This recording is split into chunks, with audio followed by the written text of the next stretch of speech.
Bacalah surat ini setiap kali sholat. Rizki mudah, uang banyak, kaya harta, melimpah ruah dan barokah.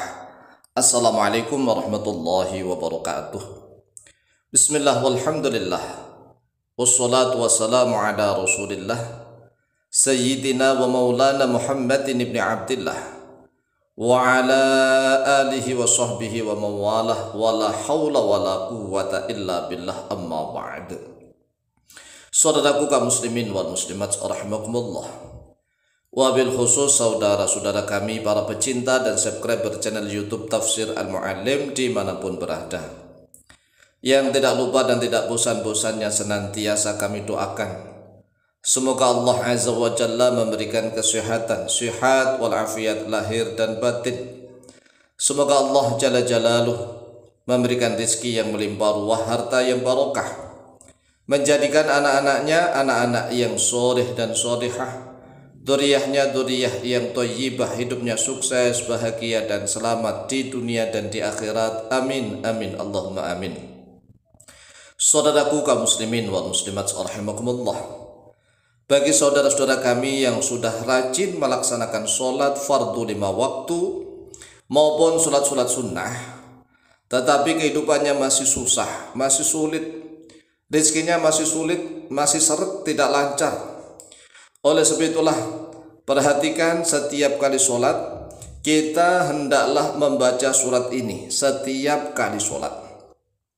Membaca surat ini diulang-ulang setiap kali sholat. Bahkan menurut mazhab Imam Asy-Syafi'i rahimahullah ta'ala, bahwa surat ini wajib dibaca setiap kali sholat, baik itu sholat-sholat sunnah maupun sholat-sholat fardu.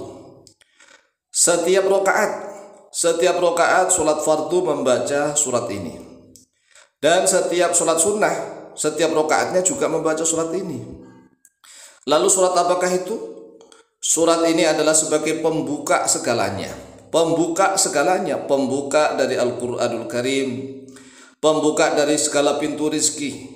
Tetapi dengan syarat, tatkala kita membacanya kita harus paham tentang rahasia di dalamnya. An Abi Hurairah radhiyallahu anhu qala, telah diriwayatkan dari Abu Hurairah radhiyallahu anhu qala, berkata oleh beliau, man shalla salatan lam yaqra fiha bi ummil qur'ani fahiya khitajun thalathan ghairu tamamin. Man, bermula siapa saja sholat yang sholat oleh dia man sholatan pada suatu sholat atau dengan suatu sholat, lam yaqra yang tidak membaca oleh dia man fiha di dalam sholatnya bi ummil qur'ani dengan ummul Qur'an. Ummul Qur'an adalah surat Al-Fatihah. Faya khidajun, maka bermula dia sholatnya khidajun, yaitu khidaj. Ini diucapkan oleh Abu Hurairah sebanyak 3 kali, thalathan, yang artinya ghairu tamamin, yaitu tidak akan sempurna. Jadi siapapun orang yang sholat tetapi tidak membaca surat Al-Fatihah setiap kali rakaatnya, maka sholatnya khidaj tidak akan sempurna. Faqila li Abi Hurairah radhiyallahu an, lalu ditanyakan kepada Abu Hurairah radhiyallahu an, inna nakun wara al-imami, sesungguhnya kami nakunu, yaitu ada oleh kami, wara al-imami, di belakang imam. Wahai Abu Hurairah, bagaimana kalau kami ini sholat menjadi makmum, sholat kami di belakang imam, apakah tetap kita harus membaca surat Al-Fatihah? Faqala, lalu berkata oleh Abu Hurairah radhiyallahu anhu, iqra biha fi nafsik fa inni sami'tu Rasulullah sallallahu alaihi wasallam yaqulu. Iqra, bacalah oleh engkau biha pada umul Quran, pada surat Al-Fatihah, fi nafsika, di dalam dirimu sendiri. Enggak usah keras-keras kalau kamu menjadi makmum, bacalah, tetap baca, tetapi minimal engkau dengar sendiri. Karena sesungguhnya aku telah mendengar Rasulullah sallallahu alaihi wasallam yaqulu, yaitu sedang bersabda oleh Rasulullah. Qala Allah Ta'ala, telah berfirman oleh Allah Ta'ala. Ini adalah hadis qudsi. Hadis qudsi adalah Allah Azza wa Jalla berfirman, tetapi bukan Al-Quranul Karim. Ini langsung Allah yang berfirman, qasamtu sholata baini wa baina abdi nisfaini. Qasamtu, telah membagi oleh saya as-sholata pada sholat. Jadi Sholat ini yang dimaksudkan adalah surat Al-Fatihah. Coba kita renungkan, kita fikirkan. Mengapa surat Al-Fatihah disebut as-solat? Surat solat, qasamtu sholata. Aku telah membagi solat, maksudnya adalah surat Al-Fatihah. Baini di antara aku wa baina abdi, dan di antara hambaku nisfaini pada dua bagian. Wali abdi masalah, dan untuk hambaku apa saja yang dia minta. Coba bayangkan, kalau kita sudah membaca surat Al-Fatihah setiap kali sholat, tetapi kita belum memahami maksud dan tujuannya, kita belum memahami tentang rahasianya, inilah yang menjadikan masalah. Perhatikan, fa idza qala al-'abdu, lalu apabila berkata oleh hambaku alhamdulillahi rabbil alamin, apabila seorang hamba itu dalam solatnya membaca alhamdulillahi rabbil alamin, qala Allah taala, maka Allah taala berfirman hamidani abdi, telah memuji kepadaku hambaku telah memuji kepadaku. Ini kan luar biasa. Wa idza qala, dan apabila hambaku berkata begini ar-rahmanur rahim, qala Allah taala berfirman athna alayya abdi, hambaku telah memuja kepadaku. Wa idza qala, dan apabila hambaku berkata maliki yaumiddin, qala Allah azza wa jalla berfirman majjadani abdi. Kemudian wa qala marratan fawwadtu ilayya abdi, dan Rasulullah sallallahu alaihi wasallam menegaskan Allah azza wa jalla juga berfirman fawwadtu ilayya abdi, telah berserah diri kepadaku hambaku.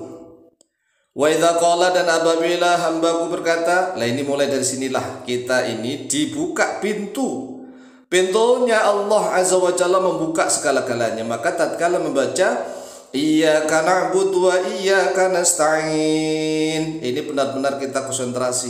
Hanya kepadamu ya Allah kami menyembah, dan hanya kepadamu kami minta pertolongan. Minta apa saja, minta tolong apa saja, tentang rezeki, tentang harta, tentang apa saja. Allah, maka firman oleh Allah, hadza baini wa bain abdi, ini antara aku dan antara hambaku. Wali abdi masalah, dan untuk hambaku apa saja yang dia minta. Nah, tatkala kita membaca iyyaka na'budu wa iyyaka nasta'in, tolong konsentrasi, jangan langsung bablas. Nah, ini masalah. Sudah rajin sholat tapi hanya sekedar menggugurkan kewajiban. Nah, ini makanya kurang efek sholatnya itu. Nah, kalau setiap kali sholat membaca iyyaka na'budu wa iyyaka nasta'in, ini konsentrasi meminta segala sesuatu kepada Allah azza wa jalla, maka Allah pasti memberikannya. Fa idza qala, lalu apabila berkata oleh hambaku ihdinas siratal mustaqim, siratal ladzina an'amta 'alaihim ghairil maghdubi 'alaihim waladdallin, qala, berfirman oleh Allah hadza li 'abdi wa li 'abdi masalah, ini untuk hambaku dan bagi hambaku apa saja yang dia minta.